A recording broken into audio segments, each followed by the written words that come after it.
All right, it is time for Money Smart. Joining us now is financial expert MJ Harris. Good to see you, MJ. Good to see you both. Thank you. Okay, so KTLA viewer Tammy from Hawthorne wrote that she's having anxiety as the holiday spending season approaches. Each year, right after Thanksgiving dinner, her family starts planning those Black Friday shopping bonanzas. I'm sure we'll be live from one of those, or a lot of those. Now, sometimes her family spends as much as $2 grand. She says she always has buyer's remorse and stresses about paying off all the debt. What can she do to break this cycle of spending without being the party pooper? You know what? I have to say this. You know, I have a video out. Over 50 million people have seen this video. It's called Don't Go Broke Trying to Impress People. Okay. That is a mandate when it comes to holiday spending. Don't go broke trying to impress people.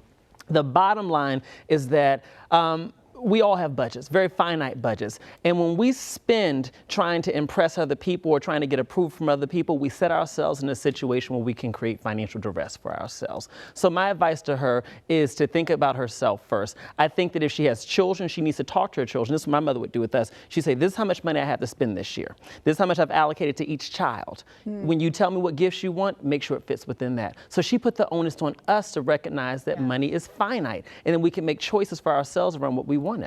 It's interesting because, you know, a lot of times you think you don't have to talk about things like that with your family because you might be embarrassed about it or you want to provide for your kids, but she actually taught you a lesson in a great way. She really did, and I say talk to your children about it. You know, this viewer has other relatives, you know, maybe sisters and brothers who she's spending money with, you know, who's buying gifts for their own children. She doesn't need to talk to them about it. I say talk to your children because those are the folks who are going to be impacted by your different spending choices. Well, obviously, you know, you're a prime example.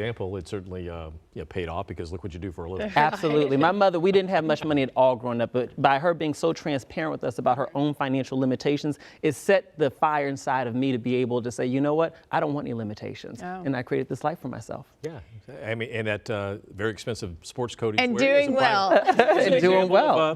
He's doing well. Yeah. So do you set a budget during the holidays? I do. I recommend it to everybody, especially if you're buying from multiple people. Set the budget. Like I said, for your kids, communicate the budget to them, especially if they're old enough to understand that, and stay within that budget. The last thing you want to do is put yourself in debt right before the new year. What about friends, and if you want to buy for coworkers and friends and boyfriend or girlfriend or husband and wife? Is that another thing you're clear with? I am the king of gift cards. I will get you a gift card to a fabulous store, and there you go. Enjoy it. Make it work. Okay. So let me ask you this: do you say to your mom, "Okay, Mom, I got this much money to spend"? Like No. I go crazy with my mom. I took her on a Hawaiian vacation when she turned 60. No expense was spared. Awesome. I mean, my mother created this, so she gets full access.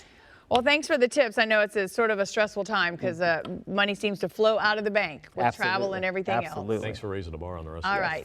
Thank you.